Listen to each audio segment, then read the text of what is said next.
আজি যিটো বাঁহী বজালে মই দেখি নিজে মানে কি তাক গুৰু মানিব লাগিল। বিশ্বাস কৰক বহুত ভাল লাগিল।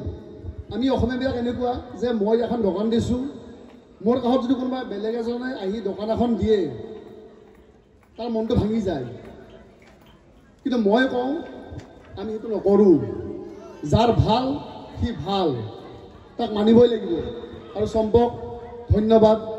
আৰু তোমাৰ এই গুৰু সৃষ্টি এই দলটো যাতে সদায় জীয়াই থাকে তাৰে মই কামনা কৰিলোঁ।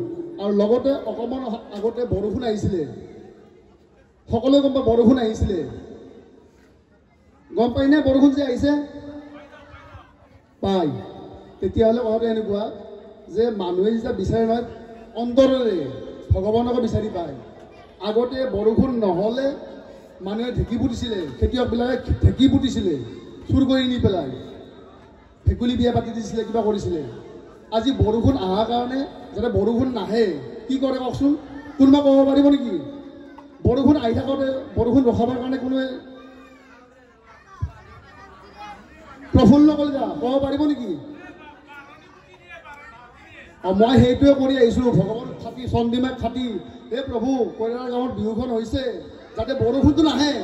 বাৰণি খাতিত জলকীয়া এটা দি পেলাই চোতালত পুতি থৈ আহিছোঁ, এই মাত্ৰ চাব পাৰে আপোনালোকে। আৰু ভগৱানে মানিছে, মানে শুদ্ধ অন্তৰে যদি কিবা বিচাৰে ন ভগৱানেও দিয়ে। ভগৱানকো ধন্যবাদ। আৰু গুৰু সৃষ্টি লোকবাদ্য সংস্কৃতি সিহঁতৰ দীৰ্ঘায়ু কামনা কৰিছোঁ। আজি এইখিনি কৈ মই মোৰ বক্তব্য সামৰণি মাৰিলোঁ। ধন্যবাদ।